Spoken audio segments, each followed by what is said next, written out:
भरे मंच पर पहले लड़की ने राहुल को गले लगाया और फिर किस कर लिया। पुणे में राहुल के कार्यक्रम की ऐसी दिलचस्प तस्वीरें सामने आई हैं जिसकी चर्चा हर तरफ है। उन्हीं में से एक ये वीडियो भी है जिसमें राहुल को एक 17-18 साल की बच्ची गाल पर किस करते हुए दिखाई देती है। दरअसल राहुल गांधी पुणे में छात्रों की गूंज कार्यक्रम के दौरान मंच पर मौजूद लड़कियों को सेल्फी दे रहे थे।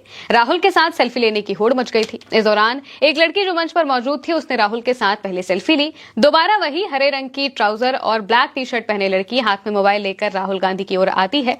राहुल गांधी को लगता है कि वो उनके साथ सेल्फी लेने आ रही है। एक हाथ में माइक लेकर राहुल गांधी दूसरे हाथ से लड़की को उसके कंधों से पकड़ते हैं, फिर वो सेल्फी का पोज देते हैं। तभी अचानक लड़की उनके गाल पर किस कर लेती है। राहुल ने उस बच्ची को बिल्कुल सहज कर दिया। उससे पूछा कि क्या उसे ऑटोग्राफ भी चाहिए। उसने हाँ कहा और राहुल ने मुस्कुराते हुए उससे हाथ मिलाया। ये मोमेंट बहुत ही सरप्राइजिंग था। अचानक राहुल से पहले गले मिलना और फिर किस करना, इसका वीडियो पूरे सोशल मीडिया पर वायरल हो जाता है।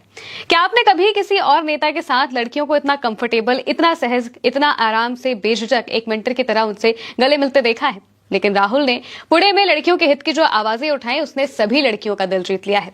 राहुल ने कई मुद्दों पर बात की और लड़कियों को बताया कि वो खुद के लिए जिए। इस दौरान उन्होंने पीएम मोदी पर भी निशाना साधा, बताया कि कैसे प्रधानमंत्री और भाजपा भी लड़कियों के लिए अलग, लड़कों के लिए अलग विचार रखती है। सुनिए। तो मेरा सवाल है और आपसे सवाल है कि जंतर मंतर में गालियां लड़कों ने भी दी और लड़कियों ने भी दी, बट प्रधानमंत्री कह रहे हैं कि गाली देना कल्चरल शॉक लगा हमें क्योंकि लड़कियों ने गाली दी। लड़के गाली दे तो कोई प्रॉब्लम नहीं है, उनके लिए अलाउड है, मगर अगर लड़की गाली दे तो कल्चरल शॉक है, शोभा नहीं देता। मोहन भगवत जी कहते हैं कि इंडिया में रेप होता है और भारत में रेप नहीं होता है। खट्टर जी कहते हैं कि 80% रेप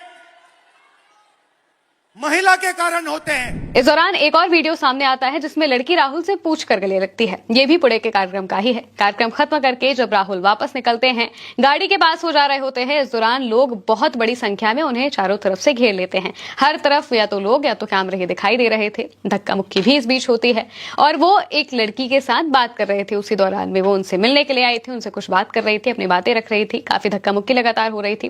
तभी राहुल से वो लड़की बात करते हुए पूछती है कि सर, क्या मैं आपको गले लगा सकती हूँ? राहुल हाँ कहते हैं, प्यार से गले मिलते हैं। लेकिन ये सिर्फ एक गले मिलना नहीं था, बल्कि सम्मान, अपनापन और भरोसे का खूबसूरत पल भी था। राहुल के साथ लड़कियां इतनी कंफर्टेबल महसूस करती हैं कि वो खुलकर उन्हें गले लग रही हैं, किस कर रही हैं। यही राहुल के बारे में बहुत कुछ बताता है। राहुल ने पुणे में लड़कियों के लिए जो किया वो भारत की राजनीति के इतिहास में शायद पहली बार हुआ हो कि कोई मेल पॉलिटिशियन पेट्रियार्की यानी कि पितृसत्ता खत्म करने के बारे में बात कर रहा हो। सुनिए। तो आइडिया क्या है? ये जो महिलाएं हैं, जो लड़कियां हैं, ये हिंदुस्तान की स्ट्रेंथ है। आप इस देश की फाउंडेशन हो, आप इस देश के फ्यूचर हो। आपको पेट्रियार्की दबाती है, डराती है, धमकाती है, कंट्रोल करती है। मिलकर इस पेट्रियार्की को खत्म करना है। Smash the patriarchy. And my message to you, simple message: be loud, be proud and fight for your space in society. दोस्तों, राहुल गांधी ने अपने जीवन में दो स्ट्रांग महिलाओं को हमेशा अपने पास पाया है। एक उनकी मां सोनिया गांधी, दूसरी उनकी बहन प्रियंका गांधी। इसके अलावा अपनी दादी इंदिरा गांधी के भी वो काफी करीब थे। इसलिए राहुल पर महिलाओं का प्रभाव काफी अच्छा पड़ा है और वो महिलाओं को अच्छे से समझ सकते हैं। वो लंबे वक्त तक बाहर भी रहे तो दूसरे देशों में महिलाओं को किस तरीके के अधिकार दिए जाते हैं ये भी उन्हें अच्छे से मालूम है। साथ ही अपने देश में पुरुष महिलाओं से किस तरीके का व्यवहार करते हैं ये भी वो जानते हैं। इसलिए वो महिलाओं को, समस्याओं को इतने अच्छे से समझ पाते हैं। और अगर चुनाव के नजरिए से देखा जाए तो भाजपा के लिए ये खतरे की घंटी से कम नहीं है। जेनजी जनरेशन जो है वो 2029 में बढ़ चढ़कर वोट करने वाली है। इसमें लड़कियां भी होंगी। आजकल की लड़कियां बराबरी का हक चाहती हैं, लेकिन जब उन्हें कल्चर के नाम पर दबाने की कोशिश की जाती है तो वो उससे लड़ती हैं। मोदी जी ने एक लड़की के गाली देने पर उसके पीछे पुलिस, प्रशासन, अपनी ट्रोल आर्मी, गोदी मीडिया सब कुछ लगा दिया था। लेकिन राहुल ने इसका मतलब समझा दिया कि कैसे ये लड़कियों को कंट्रोल करना चाहते हैं। बस यहीं से मोदी जी महिलाओं के वोट से दूर हो रहे हैं। और आप सब जानते ही हैं कि नरेंद्र मोदी महिलाओं के वोट से ही ज्यादातर चुनाव जीतते आए हैं, चाहे वो बिहार में महिलाओं को 10,000 रुपए देकर जीतना हो या फिर नारी शक्ति, लाड़की बहन जैसी योजनाएं अलग अलग राज्यों में चलानी हो। अक्सर जब चुनाव का वक्त आता है तब महिलाओं के लिए बहुत बड़े बड़े वादे, बहुत बड़ी बड़ी चीजें करने की बात कही जाती है, लेकिन असलियत में क्या होता है यह हर कोई जानता है कि आखिर भाजपा के नेताओं में महिलाओं को लेकर कितनी इज्जत, कितना सम्मान है।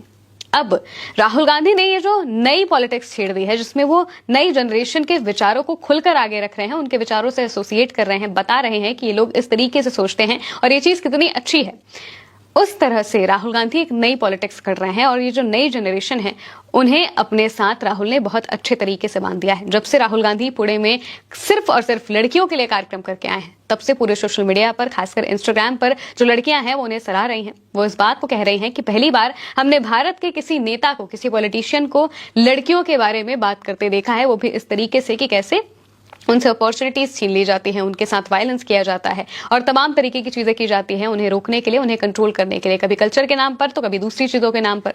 लेकिन पहली बार राहुल गांधी वो हैं जिन्होंने कहा कि स्मैश द पेट्रियार्की, जो कि बहुत बड़ी बात है। बहुत बड़ी संख्या में महिलाओं का वोट बैंक अब भाजपा से खिसकने वाला है, जिससे कुर्सी भी खिसकने का डर बना है। फिलहाल के लिए मेरे अनेक महिमा के साथ इस खबर में इतना ही। आप देखते